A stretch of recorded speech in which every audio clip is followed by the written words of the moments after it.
24 exclusive. കൊച്ചിയിൽ ഭിന്നശേഷിക്കാരനായ പഞ്ചഗുസ്തി champion നേരെ police അതിക്രമവും കള്ളക്കേസുമെന്ന് പരാതി.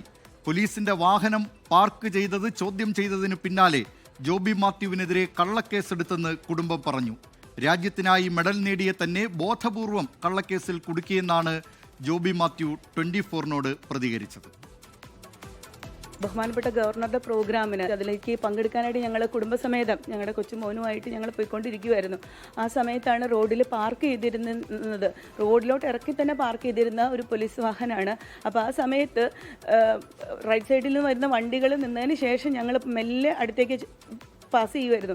അപ്പോൾ ചില്ല് താത്തിക്കൊണ്ട് ഞാനാണ് പറഞ്ഞത്, സാറേ കുറച്ചുകൂടി അങ്ങ് നീക്കി പാർക്ക് ചെയ്യുകയാണെങ്കിൽ എല്ലാവർക്കും അതൊരു ഉപകാരമായിരിക്കുമല്ലോ, ഈ മിറർ തട്ടിയിട്ടുള്ളൊരു ബുദ്ധിമുട്ട് ഒഴിവാക്കാമല്ലോ എന്നുള്ളത് പറഞ്ഞിട്ട് ഞങ്ങൾ അവിടെ നിന്നൊന്നുമില്ല. ഞങ്ങൾ വണ്ടി മൂവ് ചെയ്തുകൊണ്ട് പോയി.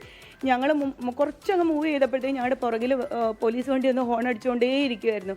ഞങ്ങളങ്ങ് ഫ്രണ്ടിലോട്ട് കയറി കഴിഞ്ഞപ്പോൾ ഇദ്ദേഹം ഞങ്ങളുടെ ബാക്കിൽ വന്നിട്ട് ഈ വണ്ടി ഇന്നോവ വണ്ടി വന്ന് കുത്തി ഇടിച്ചു. ദേഹോപദ്രവം ഏൽപ്പിച്ച് അയാളെ ബുദ്ധിമുട്ടിക്കുന്ന തരത്തിലേക്ക് ആ വാക്ക് തർക്കം മാറിയിട്ടില്ല ഒരിക്കലും. അതുമാത്രമല്ല, ഞങ്ങൾ 3 മണിയോടുകൂടി തന്നെ കമ്മീഷൻ ഓഫീസിൽ ചെന്ന് ഇത്തരം കാര്യങ്ങൾ ബോധിപ്പിക്കുകയുണ്ടായി. അപ്പോൾ പോലീസ് സിസ്റ്റം അനുസരിച്ച് ഇദ്ദേഹത്തെ ചിലപ്പോൾ ചോദ്യം ചെയ്യാനായിട്ടോ മറ്റോ വിളിക്കുകയോ അത് അന്വേഷിക്കുകയോ ചെയ്തതിൻ്റെ ഫലമായിട്ട് മനഃപൂർവ്വം ഫാബ്രിക്കേറ്റ് ചെയ്തിരിക്കുന്നതാണ് ഇങ്ങനെ ഒരു കേസ്. 32 വർഷവും രാജ്യത്തിന് വേണ്ടിയിട്ട് ഞാൻ ഏറ്റവും അധികം ലോക മെഡലുകൾ നേടിയ ഒരു വ്യക്തിയാണ്. ഞാനൊരു നെഗറ്റീവ് കാര്യത്തിനോ ഒരു മോശമായിട്ടുള്ളൊരു കാര്യത്തിനോ ഇടപെട്ടിട്ടുള്ളൊരു വ്യക്തിയല്ല.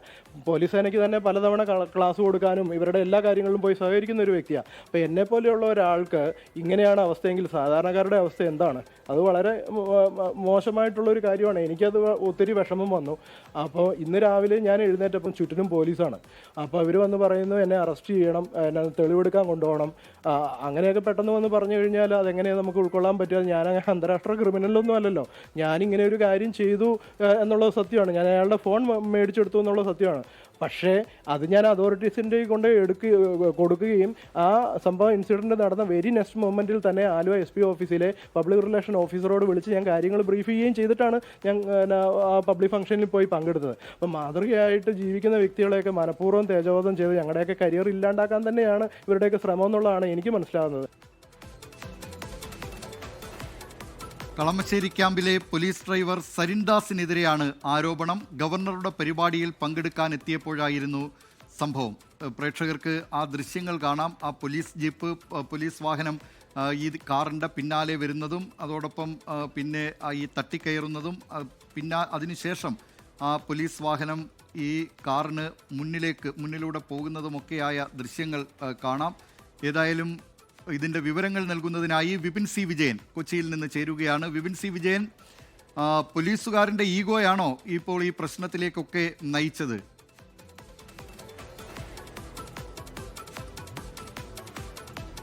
ദിലീപ് കുമാർ, നമുക്കങ്ങനെ പ്രാഥമികമായി വിലയിരുത്താം. ഇന്നലെ രാവിലെ 10 മണിയോടുകൂടിയാണ് ജോബി മാത്യുവിനും കുടുംബത്തിനും ഈ ഒരു അനുഭവം ഉണ്ടാകുന്നതും അത് ഒരു ജാമ്യമില്ലാ വകുപ്പ് പ്രകാരമുള്ള കേസെടുക്കലിലും എത്തി നിൽക്കുന്നത്. ഈ ഇന്റർസെപ്റ്റർ വാഹനം റോഡരികിൽ നിർത്തിയിരിക്കുകയായിരുന്നു. അതൊന്നും മാറ്റി നിർത്തണം എന്നുള്ളത് ആവശ്യപ്പെട്ടു. പക്ഷേ അതിനുശേഷം ഈ ഒരു പോലീസുകാരൻ പിന്നീട് വാഹനത്തിൻ്റെ മുൻപിലേക്ക് കടക്കുകയും ഇടയ്ക്കിടയ്ക്ക് അത് സഡൻ ബ്രേക്ക് ഇട്ട് ഈ വാഹനത്തിൻ്റെ, അതായത് ജോബി മാത്യുവിൻ്റെ വാഹനത്തിൻ്റെ യാത്ര പൂർണ്ണമായും തടസ്സപ്പെടുത്തുന്ന ഒരു സ്ഥിതിയിലേക്ക് പോവുകയും ഇവരുടെ വാഹനത്തെ ഇടിച്ചു എന്നുള്ളതുമാണ്. അതിനുശേഷമുള്ള ഒരു വാക്ക് തർക്കത്തിന് ഇടയിൽ ഈ പോലീസുകാരൻ്റെ ഫോൺ ജോബി മാത്യു പിടിച്ചു വാങ്ങി. ഈ പിടിച്ചു വാങ്ങിയതിന് ശേഷം അത് കമ്മീഷൻ ഓഫീസിൽ കൊടുത്തു. ഇതിൽ ഈ ജോബി മാത്യു പറയുന്നത് അത് അദ്ദേഹം മഫ്തിയിലായിരുന്നു, അതുകൊണ്ട് തന്നെ പോലീസുകാരനാണോ എന്നുള്ളൊരു സംശയം ആ ഘട്ടത്തിലുണ്ടായി. അതുകൊണ്ട് തന്നെയാണ് ആ ഫോൺ വാങ്ങി അത് കമ്മീഷൻ ഓഫീസിൽ ഏൽപ്പിച്ചത് എന്നുള്ളതാണ്. ജോബി മാത്യുവിൻ്റെ പരാതിയാണ് ആദ്യം കമ്മീഷൻ ഓഫീസിലേക്ക് എത്തിയത്. അവിടെ നിന്നും അതിൻ്റെ ഉദ്യോഗസ്ഥർ ഇവരോട് ക്ഷമാപണം നടത്തുകയൊക്കെ ചെയ്തു. പക്ഷേ പിന്നീട് വൈകുന്നേരമാകുന്നതോടുകൂടി കളമശ്ശേരി ക്യാമ്പിലെ ഈ ഇന്റർസെപ്റ്റർ ഓടിച്ചിരുന്ന വാഹനത്തിന്റെ ഡ്രൈവർ സരിൻദാസ് പരാതി കൊടുക്കുന്നു. ആ പരാതിയിൽ ജാമ്യമില്ലാ വകുപ്പ് പ്രകാരമാണ് ഇപ്പോൾ ജോബി മാത്യുവിനെതിരെ കേസെടുത്തിരിക്കുന്നത്. ഇതിൽ പ്രധാനമായും പറയുന്നത് അത് മർദ്ദിക്കാനായിട്ട് ശ്രമിച്ചു, വാഹനത്തിൽ നിന്ന് ഇറക്കി മർദ്ദിക്കാൻ ശ്രമിച്ചു, ഫോൺ പിടിച്ചു വാങ്ങി, അങ്ങനെ കൃത്യനിർവഹണം തടസ്സപ്പെടുത്തി തുടങ്ങിയ വകുപ്പുകളാണ് ഇപ്പോൾ അതിൽ എടുത്തു പറഞ്ഞിരിക്കുന്നത്. എന്നാൽ അങ്ങനെ ഒരു സംഭവം ഉണ്ടായിട്ടില്ല എന്നുള്ളതാണ് ഇവർ പറയുകയും ചെയ്യുന്നത്. ഇതിൽ ഇപ്പോൾ എടത്തല പോലീസ് കേസെടുത്തു എന്നുള്ളത് മാത്രമല്ല, ഇന്ന് രാവിലെ കസ്റ്റഡിയിൽ എടുക്കാവുന്നതിന് വേണ്ടി വീട്ടിലേക്ക് പോലീസ് എത്തുകയുമായിരുന്നു. പിന്നീട് ഇപ്പോൾ അല്പസമയം മുൻപാണ് ഈ വീട്ടിൽ നിന്ന് പോലീസ് ഇവിടെ നിന്നും അങ്ങ് മാറിക്കളഞ്ഞത്. ഇപ്പോൾ ഇത്രയും മെഡൽ വാങ്ങി അല്ലെങ്കിൽ ഒന്ന് സ്റ്റേഷനിലേക്ക് വിളിച്ചാൽ തന്നെ ഹാജരാകാവുന്ന ഒരാളെ ഇത്തരത്തിൽ വീട്ടിലേക്ക് വന്ന് ഒരു ഭീകരാന്തരീക്ഷം സൃഷ്ടിച്ചു എന്നുള്ളത് കൂടിയാണ് ഈ വീട്ടുകാരുടെ പ്രധാനപ്പെട്ട പരാതി. എന്തായാലും മുഖ്യമന്ത്രി ഉൾപ്പെടെയുള്ളവർക്ക് പരാതി നൽകാൻ, അതായത് വലിയ രീതിയിലുള്ള ഒരു മനോവിഷമം ഈ കാര്യം ഉണ്ടാക്കി എന്നുള്ളതിൽ ഒരു പരാതി നൽകാൻ തന്നെയാണ് ഇപ്പോൾ ജോബി മാത്യുവിൻ്റെയും കുടുംബത്തിൻ്റെയും തീരുമാനം. ഒപ്പം തന്നെ പോലീസ് ഈ ജാമ്യമില്ലാ വകുപ്പ് പ്രകാരം കേസെടുത്തതിൻ്റെ തുടർ നടപടികൾ എന്തായിരിക്കും എന്നുള്ളത് കൂടി ഇനി കണ്ടറിയണം. ദിലീപ് കുമാർ.